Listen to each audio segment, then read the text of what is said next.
नमस्कार, मी पंजाब डक. आज आहे 2 ऑगस्ट 2026. मी विदर्भामध्ये बुलढाण्याकडे आहे. तर या ठिकाणून महाराष्ट्रातल्या शेतकऱ्याला अंदाज देणार आहे. राज्यातल्या सर्व शेतकऱ्याला सांगू इच्छितो की म्हणजे आजपासून पावसाचा जोर ओसरणार आहे आणि ठिकठिकाणी सूर्यदर्शन होणार आहे.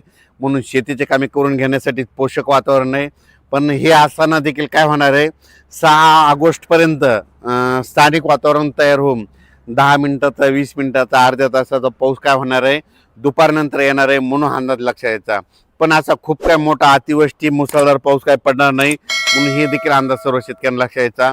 7 तारखेच्या नंतर वातावरणात आणखीन बदल होईल, चांगलं सूर्यदर्शन होईल. त्याच्यानंतर शेतकऱ्यांना कामं करण्यासाठी जवळपास 15 ऑगस्टपर्यंत शेतकऱ्यांना कामे शेतीचे करण्यासाठी वेळ भेटणार आहे. म्हणून हा अंदाज सर्व शेतकऱ्यांना लक्षात यायचा. पण राज्यात मग शेतकऱ्यांनी 15 तारखेपर्यंत आपण आपली शेतीची कामे करायची. कारण की काय होणार आहे, 16-17च्या दरम्यान परत एक काय होणार आहे, बंगालच्या खाडीमध्ये एक कमी दाबाचा पट्टा तयार होणार आहे आणि आपल्याकडं उन्हाची तीव्रता असल्यामुळं मग ते कमी दाबाचा पट्टा महाराष्ट्राकडे येईल आणि ते महाराष्ट्राकडे आल्याच्या नंतर आता जसा पाऊस पडला तसाच मग राज्यामध्ये काही भागामध्ये पाऊस पडणार आहे. म्हणून हा अंदाज लक्षात घ्यायचा.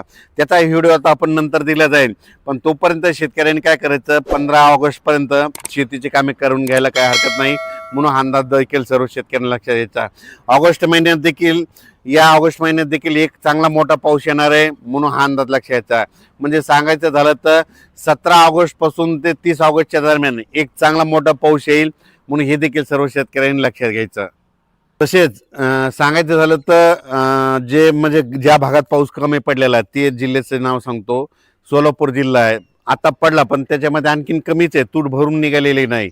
सोलापूर जिल्हा, बीड जिल्ह्याचा काही भाग, लातूर जिल्हा, धाराशिव जिल्हा, त्याच्यानंतर परभणी जिल्ह्यातला काही भाग, नांदेड जिल्ह्याचा काही भाग. तर ह्या जिल्ह्यातल्या सर्व शेतकऱ्याला सांगू इच्छितो की आता आणखीन 7 तारखेपर्यंत दररोज अर्ध्या तासाचा, 1 तासाचा स्थानिक वातावरण तयार होऊन दररोज वेगवेगळ्या भागात पाऊस पडणार आहे. म्हणून अंदाज लक्षात घ्यायचा. म्हणजे 7 तारखेपर्यंत आणखीन सोलापूर जिल्ह्यात देखील थोडाफार पाऊस आहे.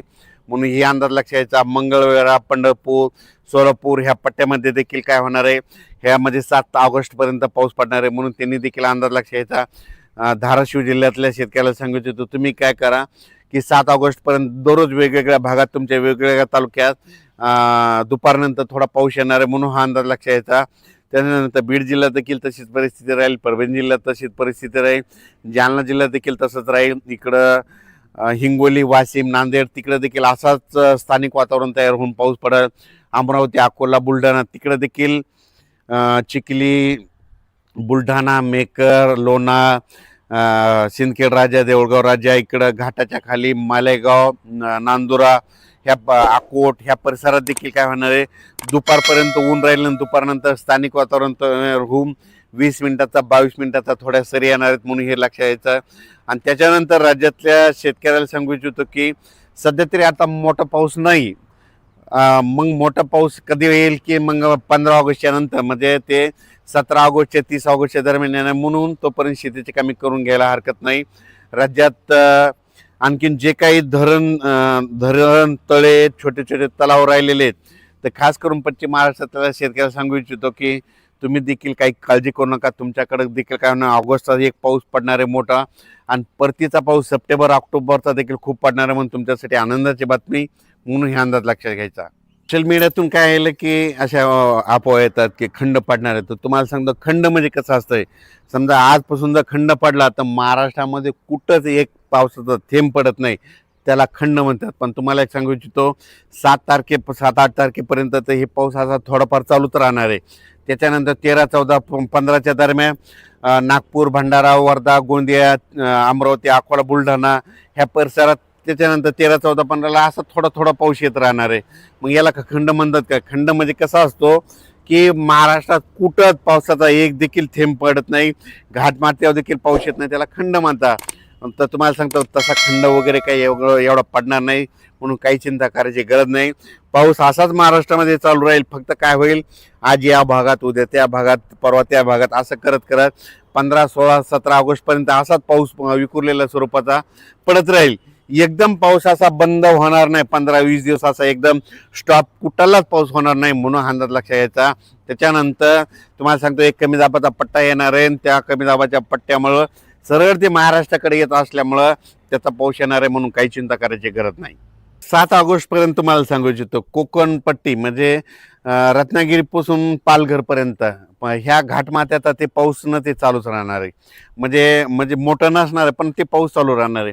त्याच्यामध्ये राहिलं झालं आता इकडं सोलापूर जिल्हा, धाराशिव जिल्हा, बीड जिल्हा, परभणी जिल्हा, अहिल्यानगर, त्याच्यानंतर संभाजीनगर, जालना जिल्हा, परभणी जिल्हा, नांदेड जिल्हा, हिंगोली जिल्हा, वाशिम जिल्हा, बुलढाणा जिल्हा, अकोला जिल्हा, अमरावती जिल्हा, यवतमाळ जिल्हा, त्याच्यानंतर भंडारा, नागपूर ह्या पट्ट्यामधला पाऊस काय होणार आहे थोडं थोडं चालूच राहणार आहे. असं एकदम काय बंद होणार नाही.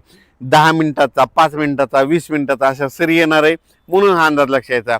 पुन्हा 13-14च्या नंतर काय होणार आहे एक कमी दाबाचा पट्टा उत्तर प्रदेशकडे जाणार आहे.